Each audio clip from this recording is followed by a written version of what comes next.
Olá, aqui é Juan Branco, falo o nome do IPEP, Brasília, IPEPP, que é o nosso Instituto de Pesquisa em Psicanálise e Psicopatologia Brasília. 28 de outubro de 2021, quero falar alguma coisa sobre angústia, sobre medo, sobre desesperança. Eu tenho pensado muito a respeito da fragilidade do ser humano. Recentemente estivemos num congresso que abordou a questão da fragilidade dos vínculos. Foi um congresso luso-brasileiro. Foi agora, esse último final de semana. Eu, inclusive, tive a oportunidade de colocar alguma coisa em minha fala a respeito disso. Então, o que eu tenho pensado? Me parece que, de algum modo, nós, como espécie, atingimos um estágio no qual ultrapassamos as condições naturais de luta pela sobrevivência. Para continuar existindo, fomos recorrendo cada vez mais a artefatos da cultura. Encontramos modos de sobreviver que nas condições originais não existiam. E esses modos, então, permitiram que a espécie humana continuasse crescendo, tomando conta do mundo, mas com representantes mais frágeis, mais fragilizados que os que estavam ali antes de nós. E eu penso que isso se repete em cada nova geração. Estamos, de algum modo, sempre menos fortes nesse sentido que eu estou colocando, mais fragilizados. E isto fala, de alguma forma, de medo, porque nós, para compensar o medo, fomos criando formas de continuar sobrevivendo que dessem conta de sentirmos que não precisaríamos ter medo. E aí a gente pode ir para os 3 fatores que Freud apontou no mal-estar da civilização, que seriam os grandes temores do ser humano. As forças da natureza seria o declínio do próprio corpo e a existência de um outro com o qual é necessário conviver. O que vamos fazendo? Criando formas de lidar com isto, foram sendo criadas pela ciência, ou pela esperteza, ou porque a inteligência nos ajudou, ou outras formas, as mais variadas estratégias. Então, são os artefatos da cultura.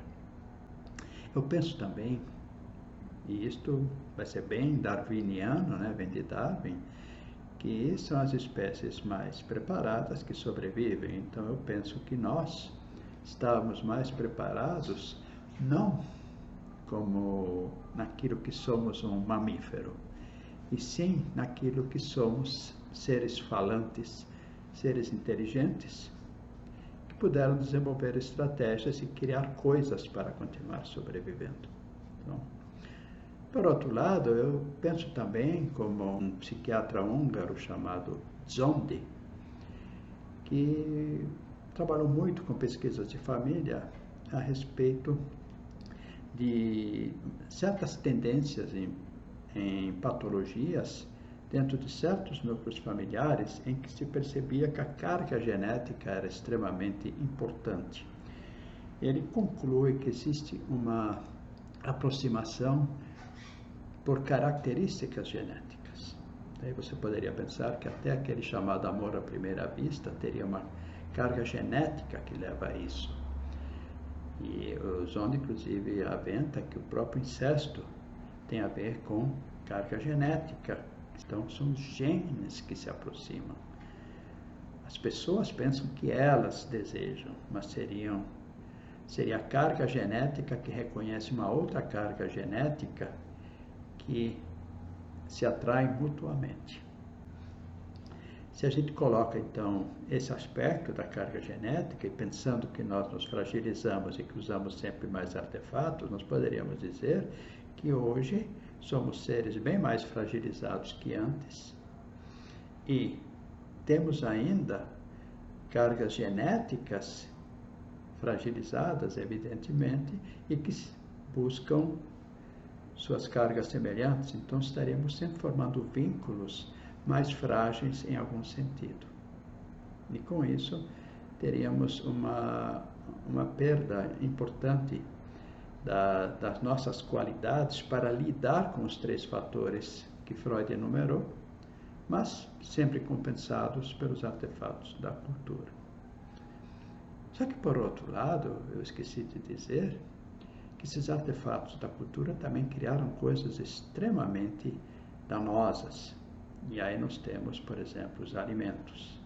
Temos alimentos danosos, não poderíamos nem chamar de alimentos, e eles dão a ilusão.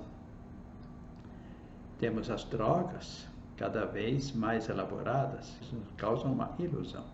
E nós temos que pensar também em outro aspecto, que é o que antes existia de investimento libidinal, no fortalecimento do seu próprio organismo, do seu espírito, para lidar com os fatores da vida que são difíceis de superar. Devido a essa condição nova, a libido investida nesse esforço do fortalecimento foi desviada para a estética. Então hoje já não importa ser forte, importa parecer forte. Assim como importa parecer que esta estética natural não prevalece e tem uma outra que é sobreposta. Já não importa todo o seu contorno corporal. Importa que você possa exteriorizar um corpo, mesmo que não seja o seu. Então nós entramos numa civilização sustentada numa imagem que não corresponde à realidade. Isso vai mais longe, porque aí nós vamos ter uma série de aspectos ligados à própria forma de lidar com a realidade. Eu diria que a realidade hoje é o que menos prevalece. Aliás, eu vou até mudar a palavra realidade. Eu diria que o real hoje é o que menos prevalece como discurso e como fator relevante para as construções psíquicas de uma boa parcela da humanidade. O que prevalece é aquilo que se quer apresentar como real, quer dizer, como uma realidade substituta. Já é a perversão de um conceito que foi trazido anteriormente de realidade psíquica. Acho que a gente hoje já pode falar de realidade psíquica basicamente perversa. E eu penso que nós hoje já não temos mais como pensar que temos uma civilização com alguma clareza do que ela representa em termos dos vínculos dos seres humanos. Porque, em princípio, eu diria que hoje nós já temos uma civilização que anteriormente foi judaico-cristã, dividida em 2 partes. Uma que eu chamaria de perversa e uma outra de neurótica. E elas não conseguem dialogar, justamente porque a neurótica cobra da perversa e a perversa não aceita a neurótica. De uma forma ou de outra, as 2 não conversam. E quando 2 pessoas pertencem, cada uma a uma dessas partes da civilização, não existe mais diálogo. E a carga genética que possa aproximar essas 2 pessoas, ela é confrontada por uma aversão que surge somente na consciência moral. E aí você tem um novo conflito entre o desejo e a consciência moral, só que tudo invertido de algum modo. São ponderações que eu estou conduzindo, eu escrevi alguma coisa a respeito, estou escrevendo, é ainda embrionário, mas eu quis compartilhar isto com o meu público. E se quiserem colocar opiniões, vamos colocando, tá? Me agradaria muito. Talvez vocês falem, nossa, que horror que esse cara está dizendo. Bom, mas acho que no momento são essas minhas reflexões. Podem entrar em contato com a gente.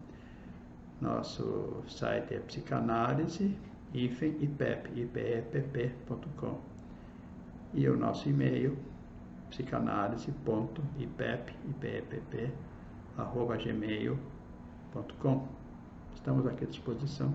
temos formação de psicanalistas, temos uma parceria com uma faculdade por curso de pós-graduação, lato sensu, no modo online.